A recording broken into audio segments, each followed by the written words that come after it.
ನಮಸ್ಕಾರ. ನಿನ್ನೆಯಿಂದ ಟಿವಿ ಮಾಧ್ಯಮದಲ್ಲಿ ಪ್ರಸಾರ ಆಗ್ತಾ ಇದೆ ಮುನಿರತ್ನ ಅನ್ನುವ ನಾಯಿ. ಈ ನಾಯಿ ಹೆಣ್ಮಕ್ಳ ಬಗ್ಗೆ ಅವ್ನ ಹೆಂಡತಿ ಕಾಂಟ್ರಾಕ್ಟರ್ ದುಡ್ಡು ತಗೊಂಡ್ಬಿಟ್ಟಿದ್ದಾರೆ ಅಂತಂದ್ರೆ ಹೆಂಡತಿಯರನ್ನ ಕರ್ಕೊಂಡ್ಬಂದು ನಿನ್ ಪಕ್ಕ ಮಲಗಿಸ್ಬೇಕಪ್ಪ. ಯಾರು ಹೆಣ್ಮಕ್ಳಿಗೇನು ಮರ್ಯಾದೆನೇ ಇಲ್ವಾ? ಯಾಕೆ ಈ ತರ ಶಾಸಕರಾಗಿ 10 ವರ್ಷದಿಂದ ನೀವು ಸತತವಾಗಿ ರಾಜರಾಜೇಶ್ವರಿ ನಗರ ಕ್ಷೇತ್ರದಲ್ಲಿ ಗೆಲ್ತಾ ಬರ್ತಾ ಇದ್ದೀರಾ? ನಿಮ್ಗೆ ಹೆಣ್ಣಿಗೆ ಹೇಗ್ ಮರ್ಯಾದೆ ಕೊಡ್ಬೇಕು ಅನ್ನೋದು ಹೇಳ್ಕೊಡ್ಬೇಕಾ? ನಿಮ್ಗೆ ನಾಚಿಕೆ ಆಗಲ್ವಾ?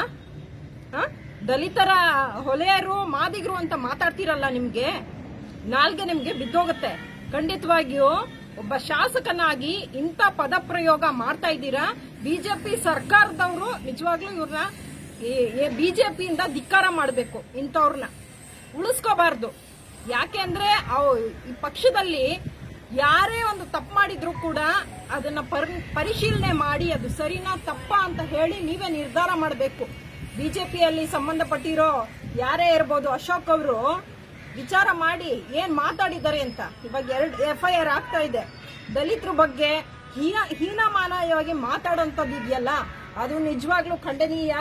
ಯಾರು ಇನ್ನು ಮುಂದೆ ಶಾಸಕರು ಹೆಣ್ಮಕ್ಳ ಬಗ್ಗೆ ಆಗ್ಲಿ ಯಾರ ಬಗ್ಗೆ ಆಗ್ಲಿ ಅಸಭ್ಯವಾಗಿ ವರ್ತನೆ ಮಾಡೋಂಥದ್ದು ಮಾತಾಡೋಂಥದ್ದು ನಿಜವಾಗ್ಲೂ ನಾವು ನೋಡಿದ್ರೆ ನಾವು ನಿಜವಾಗ್ಲೂ ಸಹಿಸಲ್ಲ ಇದನ್ನ.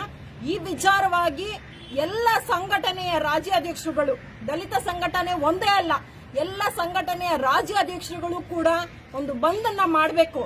ಇದನ್ನ ಪ್ರಶ್ನೆ ಮಾಡಬೇಕು. ಇದನ್ನ ಹೀಗೆ ಬಿಟ್ರೆ ಒಬ್ಬ ಶಾಸಕ ಮಾತಾಡ್ತಾನೆ ಅಂತ ಇನ್ನೊಬ್ಬ ಶಾಸಕ ಮಾತಾಡ್ತಾನೆ. ಹೆಂಗ್ರಿ ನಾವು ನೋಡ್ಕೊಂಡು ಸುಮ್ಮನೆ ಇರೋದು? ಹೆಣ್ಮಕ್ಳು, ತಾಯಿ, ಅಕ್ಕ, ತಂಗಿ ಯಾವ್ದು ಬೆಲೆ ಇಲ್ವಾ? ದುಡ್ಡು ಕೊಟ್ಟಿಲ್ಲ ಅನ್ನೋದಕ್ಕೆ ನಿನ್ನ ಮನೆ ಹೆಣ್ಮಗನ್ ಕರ್ಕೊಂಬಂದ್ ಹೆಂಡತಿರ್ನ ಕರ್ಕೊಂಬಂದ್ ಮಲಗಿಸು ಅಂತ ಹೇಳ್ತಾನಲ್ಲ. ಇವನು ಹೆತ್ತ ತಾಯಿ ಹೊಟ್ಟೆಲಿ ಹುಟ್ಟಿಲ್ವಾ? ಅಕ್ಕ ತಂಗಿರ್ ಜೊತೆ ಬೆಳೆದಿಲ್ವಾ? ಇವನು ಯಾಕೆ ಇಂತ ಕೆಲಸ ಆಗ್ತಾ ಇದೆ ಅಂತಂದ್ರೆ ಯಾರು ಎಲ್ಲ ಬಾಯಿ ಮುಚ್ಕೊಂಡು ಕೂತಿದ್ದಾರೆ. ಶಾಸಕರು ಅಂದ ತಕ್ಷಣ 2 ಕೊಂಬಂದ್ಬಿಟ್ಟಿದ್ಯಾ? ಇವ್ರು ಮಾಡೋ ಅಂತ 40% ಕಮಿಷನ್ ಸರ್ಕಾರ ಎಲ್ಲ ನೋಡಿದೀವಿ ನಾವು. ಮತ್ತೆ ಎಲ್ಲಿ ಗೆಲ್ಲಬೇಕು ಅಂತ ಅಂದಾಗ ಅವ್ರು ಏನೇನು ಕುತಂತ್ರ ಮಾಡಿ ಗೆದ್ದಿದ್ದಾರೆ RR ನಗರದಲ್ಲಿ ಪ್ರತಿಯೊಬ್ಬರಿಗೂ ಗೊತ್ತಿದೆ. ದೃಶ್ಯ ಮಾಧ್ಯಮದವರು ಇದನ್ನ ಮುಚ್ಚಿಟ್ಟು ಬರೀ ದರ್ಶನ್ ವಿಚಾರ ಇರ್ಬೋದು, ಬೇರೆ ವಿಚಾರಗಳನ್ನ ತೋರಿಸ್ತಾ ಇದ್ದಾರೆ. ಇವರಿಗೆ ಸರಿಯಾದ ಬುದ್ಧಿ ಕಲಿಸ್ಬೇಕು, ಪಾಠ ಕಲಿಸ್ಬೇಕು ಅಂತ ಅಂದ್ರೆ ಎಲ್ಲ ಹೆಣ್ಮಕ್ಳುಗಳು ಕೂಡ ಒಟ್ಟಿಗೆ ಸೇರ್ಬೇಕು. ಹೆಂಡತಿ, ಅಮ್ಮಂದಿರು, ತಂಗಿದಿರನ್ನೆಲ್ಲ ತಗೊಂಡ್ ಬಂದು ಮಾತಾಡೋದಲ್ಲ, ಆಯ್ತಾ? ನಿಮ್ಮನೆ ಹೆಣ್ಮಕ್ಳನ್ನ ಇನ್ನೊಬ್ರು ಮನೆ ಕಳಿಸಿ ನೋಡೋಣ. ಹಾಗಾದ್ರೆ ನೀವು ಮಾತಾಡಿದಿರಲ್ಲ, ದುಡ್ಡು ಕೊಡೋ ವಿಚಾರದಲ್ಲಿ ಅಮ್ಮನಾರು ಕರ್ಕೊಂಡ್ ಬಾ, ಹೆಂಡತಿನಾರು ಕರ್ಕೊಂಡ್ ಬಾ ಅಂತ ಮಾತಾಡಿದಿರಲ್ಲ. ಮುನಿರತ್ನ, ನಿಮ್ಮನೆ ಹೆಣ್ಮಕ್ಳನ್ನ ಕಳ್ಸು, ಎಲ್ರ ಹತ್ರಕ್ಕೆ, ದಲಿತರ ಹತ್ರ ಕಳ್ಸೋ, ನೋಡೋಣ. ನೀನ್ ಮಕ್ಕಕ್ಕಷ್ಟು ಬೆಂಕಿ ಹಾಕ. ಇನ್ನೊಂದು ಸಲ ದಲಿತರ ವಿಚಾರಕ್ಕಾರು ಬಂದ್ರೆ ಖಂಡಿತವಾಗಿ ಉಗ್ರವಾದ ಹೋರಾಟನ ರಾಜ್ಯಾದ್ಯಂತ ಮಾಡ್ಬೇಕಾಗುತ್ತೆ.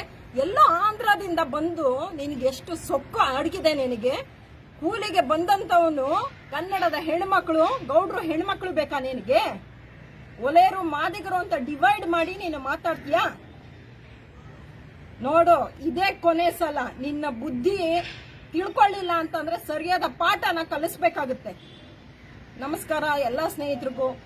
ಏನು ಮುನಿರತ್ನ ಅವರು ಹೆಣ್ಣಿನ ಬಗ್ಗೆ, ದಲಿತರ ಬಗ್ಗೆ ಕೀಳಾಗಿ ಮಾತಾಡಿದರೆ ಇದನ್ನ ಪ್ರಶ್ನೆ ಮಾಡಬೇಕು. ಇದಕ್ಕೆ ಅವ್ರಿಗೆ ಸರಿಯಾದ ಉತ್ತರನ ಕೊಡಬೇಕು ಅಂತ ಹೇಳಿ ತಮ್ಮಲ್ಲೆಲ್ಲರಲ್ಲೂ ನಾನು ಪ್ರಾರ್ಥಿಸ್ಕೊತೀನಿ. ನಮಸ್ತೆ. ಅಭಯಶೀಲ, ಅಭಯ ಸಮಾಜ ಸೇವಾ ಸಂಸ್ಥೆಯ ಮಹಿಳಾ ರಾಜ್ಯಾಧ್ಯಕ್ಷೆ. ನಮಸ್ಕಾರ.